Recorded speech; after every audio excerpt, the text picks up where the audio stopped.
Assalamualaikum warahmatullahi wabarakatuh. Pada kesempatan kali ini, saya ingin menjelaskan tentang sumber-sumber hukum Islam. Apa sih yang dimaksud dengan sumber hukum fikih Islam? Sumber hukum fikih Islam adalah dasar yang dijadikan para fuqaha dalam ijtihadnya sebagai sandaran dalam menggali hukum-hukum syar'i. Dan tidak ada kata syar'i bagi fikih Islam selama ia tidak bersumber dari rahimnya.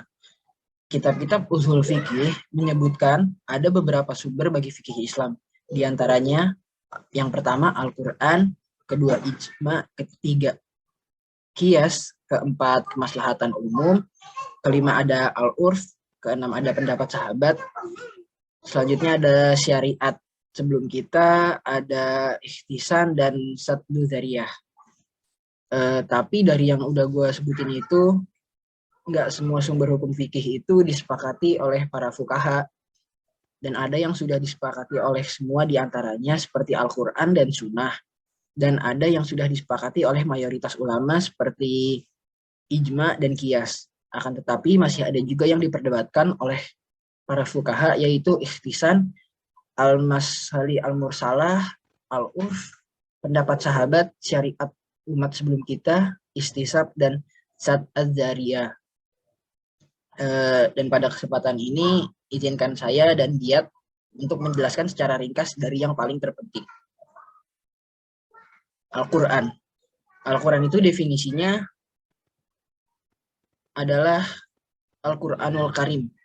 Keduanya merupakan kata sinonim. Para ulama berbeda-beda pendapat dalam mendefinisikan Al-Quran. Setiap definisi memiliki ciri dan istilah sendiri sesuai dengan gaya ulama dalam menjelaskan definisi Al-Quran.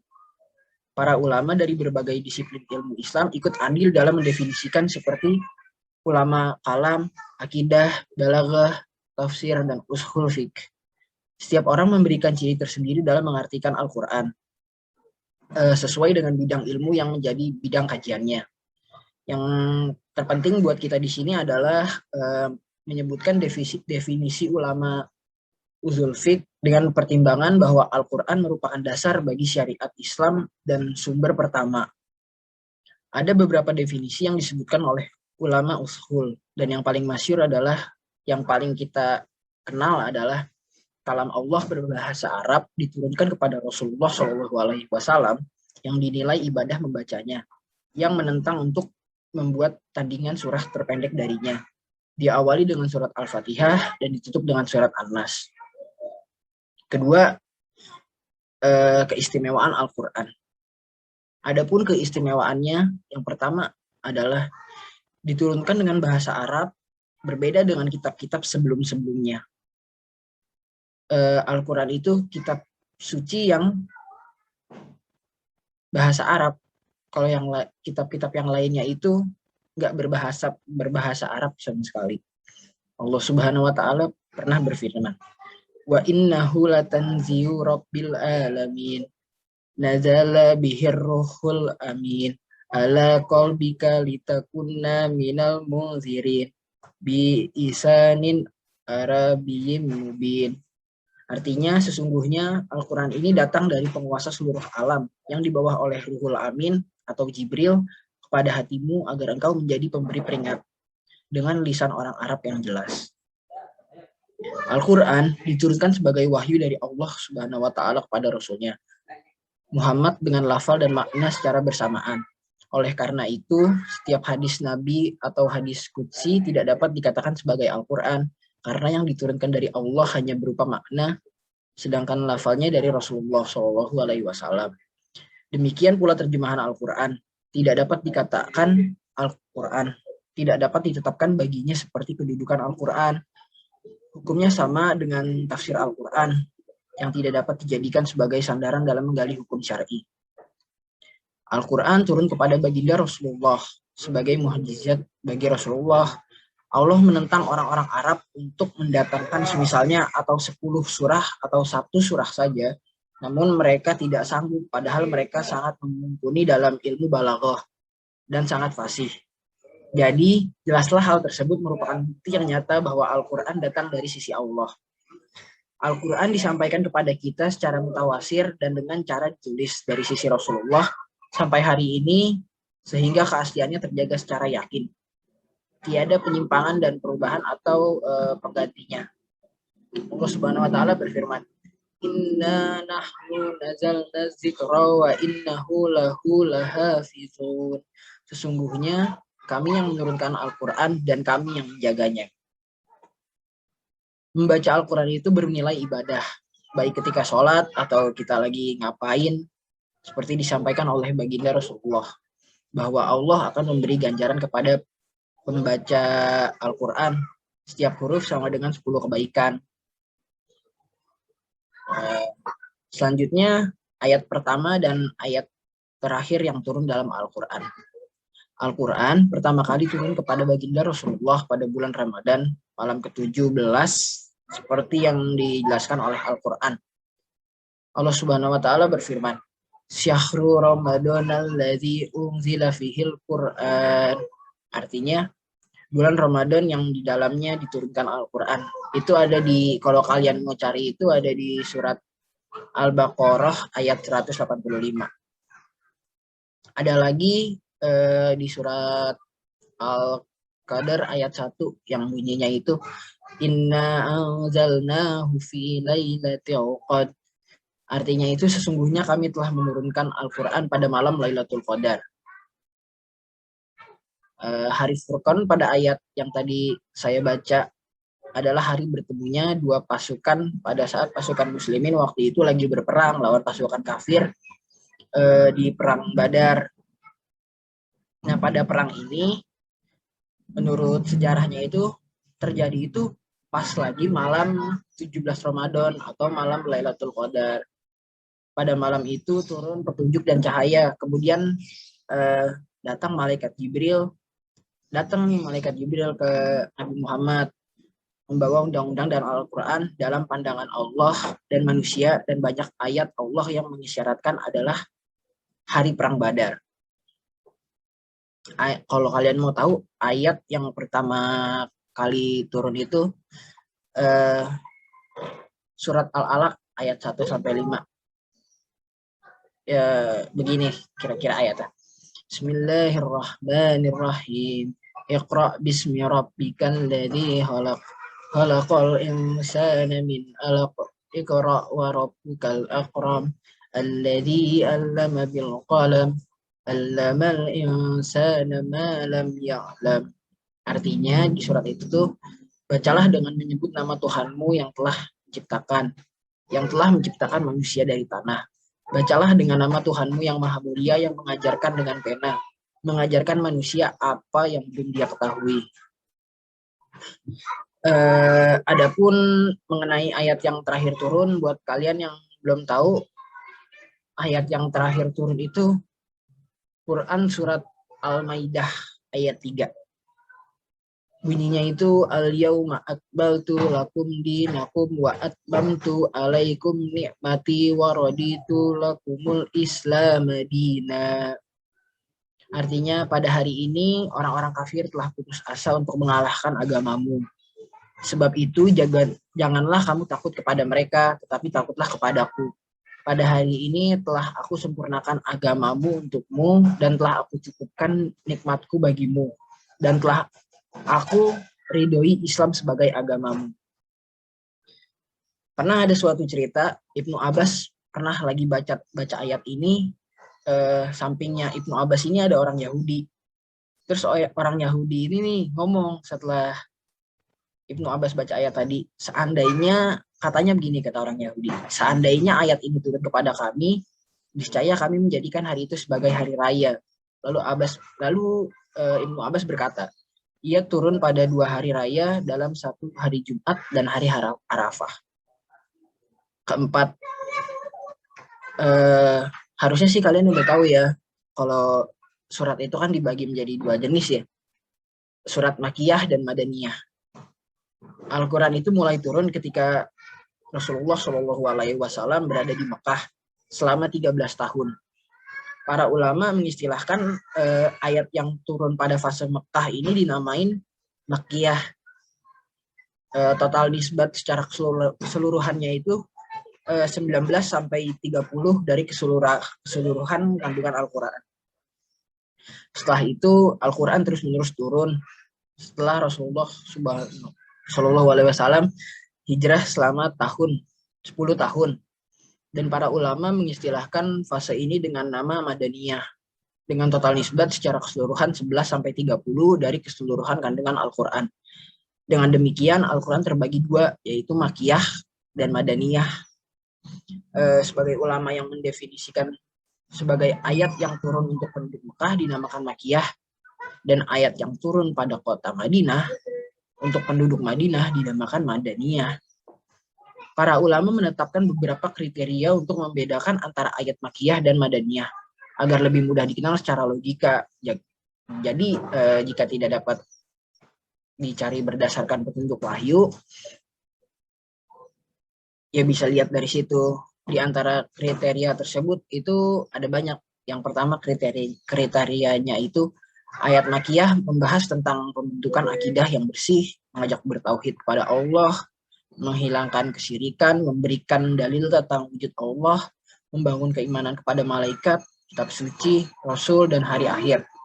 Selain itu, mengajak kepada akhlak yang mulia dan meninggalkan perilaku tercela. Sedangkan ayat Madaniyah lebih menitik beratkan kepada aspek taklif dan merincikan hukum-hukum, mengatur hubungan sesama manusia, menjelaskan aturan berkomunikasi yang baik, dan meletakkan prinsip keadilan dalam setiap aspek hubungan sosial. Bentuk panggilan atau ucapan pada yang kedua, bentuk panggilan atau ucapan pada ayat Makiyah biasanya diawali dengan kata wahai manusia dan wahai anak Adam, yang sangat relevan sekali dengan ikatan hubungan kemanusiaan, kesatuan garis keturunan yang mencakup setiap orang yang mendengarkan seruan dakwah ini. Adapun ayat Madaniyah biasanya diawali dengan kata wahai orang-orang yang beriman. Nah, kan kalau tadi kan yang Makiyah itu kan wahai manusia atau wahai anak Adam. Nah, kalau ini tuh yang sekarang yang Madaniyah itu biasanya kayak gitu. Kecuali pada 74. Maksudnya surat ke 74. Dan ini sangat sesuai dengan kondisi masyarakat muslim saat itu, sesuai dengan kehormatan para sahabat dan keindahan sifat mereka ketika mereka sudah beriman kepada Allah. Ayat-ayat Makiyah biasanya pendek, berbeda dengan ayat Madaniyah sangat panjang, sesuai dengan tabiat setiap fase. Pendek ayat-ayat Makiyah agar mudah dihafal, disukai, dan menceritakan surga dan neraka. Sedangkan panjangnya ayat Madaniyah sesuai dengan kebutuhan perundang-undangan secara lebih rinci dan panjang. Apalagi kaum muslimin sudah terbiasa kan waktu itu dengan hafalan. Makanya pas di Madaniyah setelah Rasulullah hijrah itu ayatnya ini lebih panjang-panjang karena kan sebelumnya udah terbiasa, yang terutama yang bagi yang Makiyah ya, yang maksudnya bagi penduduk Mekah. Terus selanjutnya setiap ayat yang menyebutkan kata kala atau artinya itu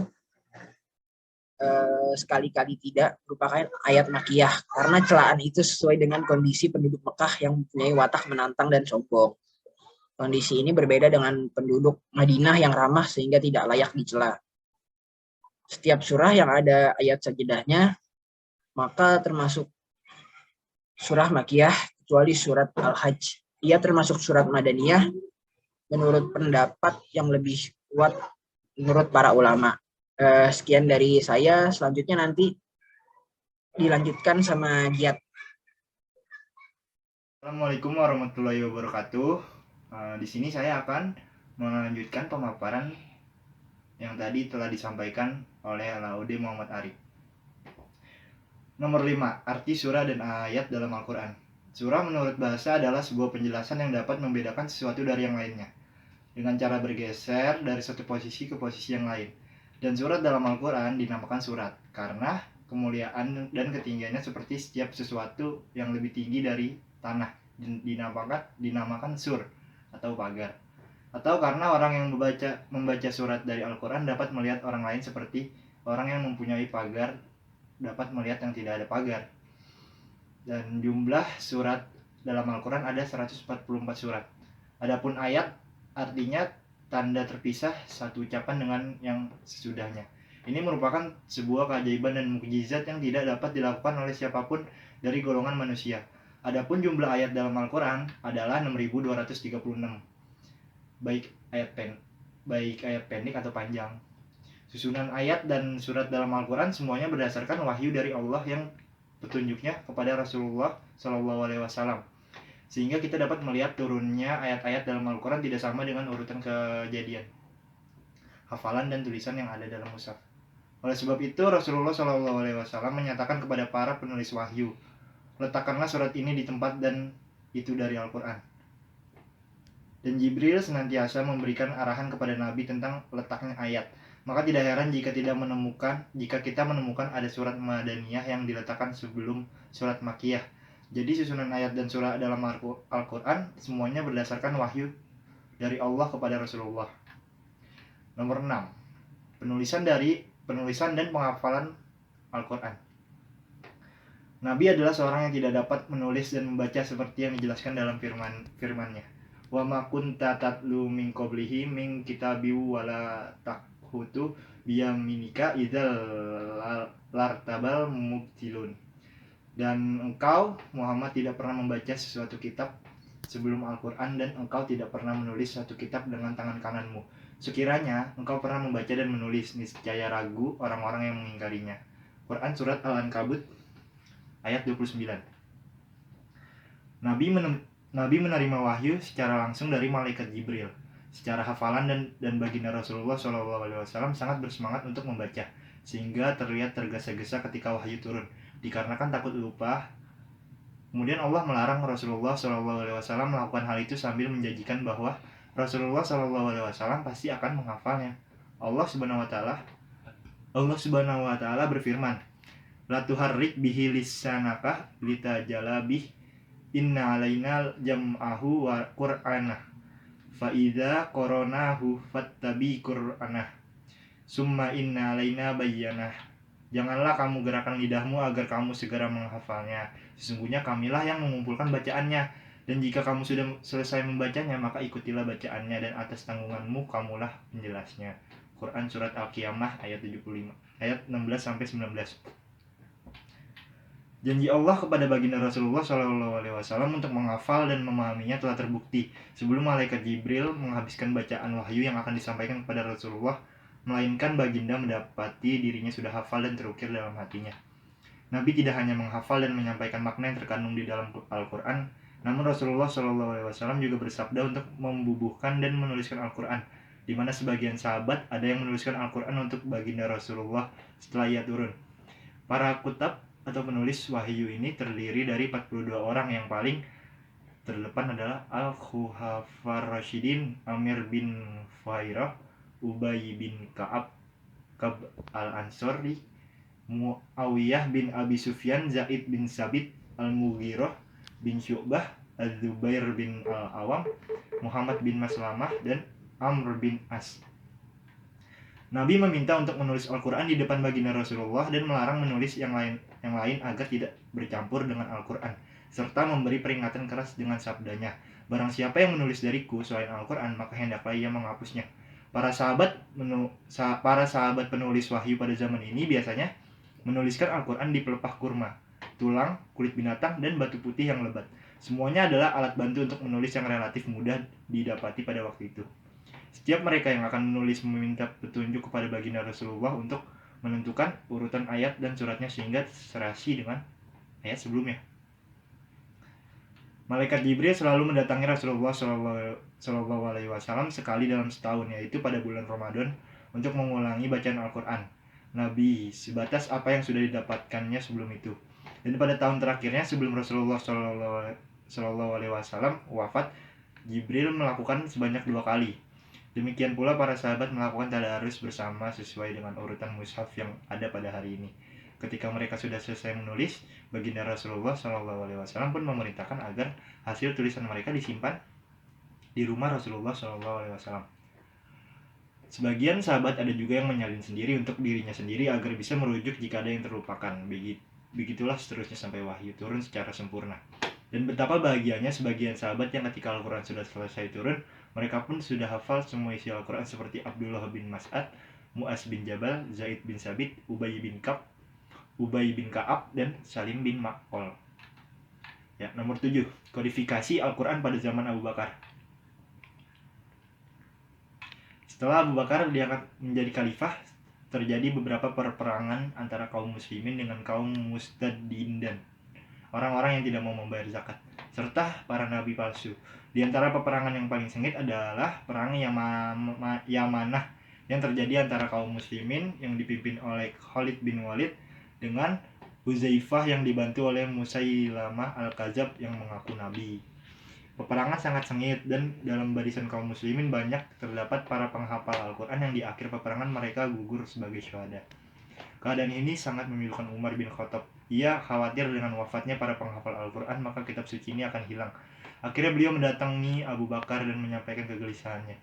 Dan jika peperangan kembali terjadi di tempat yang lain, tidak mustahil akan semakin banyak jumlah penghafal Al-Quran yang akan syahid di medan perang. Oleh karena itu, beliau menyatakan agar Al-Quran dikumpulkan dalam suatu mushaf. Abu Bakar mendengar pendapat Umar seperti itu tercengang dan berkata, bagaimana saya melakukan sesuatu yang tidak pernah dilakukan oleh Rasulullah SAW?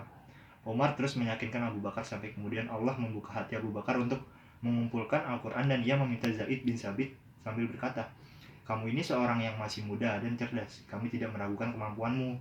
Engkau pernah menulis wahyu untuk Rasulullah, maka telusurilah semuanya dan kumpulkan. Setelah Zaid bin Sabit meminta pendapat kepada Khalifah Abu Bakar dan sahabatnya Umar, hatinya pun menjadi tenang untuk mengemban tugas itu. Zaid bin Sabit terus bekerja mengumpulkan Al-Quran yang masih berserakan dalam berbagai tulisan, tulang berulang, kayu, dan dalam dada para sahabat. Dan ketika beliau mengumpulkan surat At-Taubah, ia menemukan 2 ayat ada pada Huzaimah al-Ansari yang tidak ada pada sahabat lain. Zaid bin Sabit mencurahkan segala tenaganya untuk menyelesaikan tugas mulia ini, dan akhirnya Allah memberi petunjuk dan naskah pun selesai dikumpulkan. Setelah itu semuanya diserahkan kepada Abu Bakar. Dan setelah beliau wafat, naskah tersebut diserahkan kepada Umar, dan ketika Umar wafat, naskah tersebut disimpan oleh Hafsah binti Umar. Al-Quran berhasil dikumpulkan untuk pertama kali pada zaman Khalifah Abu Bakar. Dengan demikian terbuktilah firman Allah, sesungguhnya kami yang menurunkan Al-Quran dan kami yang menjaganya. Quran Surat Al-Hijr ayat 9. Nomor 8. Kodifikasi kedua pada masa Utsman bin Affan. Sejarah Utsman menduduki jabatan khalifah dengan cara dipilih kaum muslimin. Negeri Islam pun semakin luas dan terus bertambah. Pada suatu ketika Huzaifah sedang melaksanakan tugas penaklukan. Ia menemukan banyak terjadi perbedaan bacaan Al-Quran di sebagian negeri Islam, terutama di Syam dan Irak.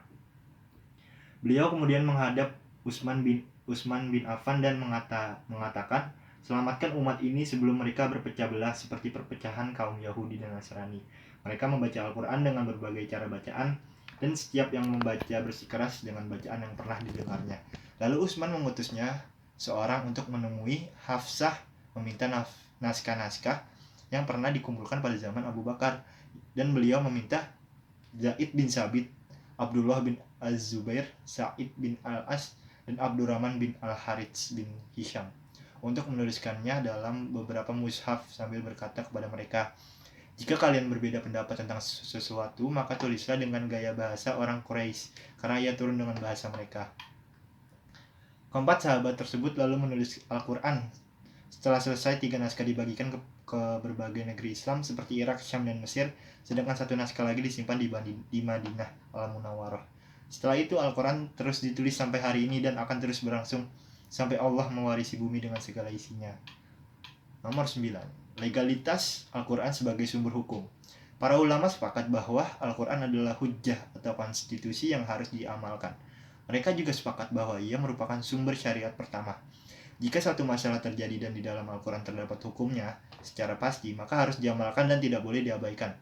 Lalu mencari sumber lain seperti sunnah, ijma, atau yang lainnya. Namun jika ada nas yang mempunyai beberapa interpretasi, maka penafsirannya masih belum pasti, tetapi tetap harus diamalkan juga. Dan jika nas Al-Quran memiliki beberapa makna, dan penafsirannya tidak ada yang lebih kuat dari yang lain, maka pada saat itu boleh merujuk pada as-sunnah untuk mencari makna yang lebih sesuai.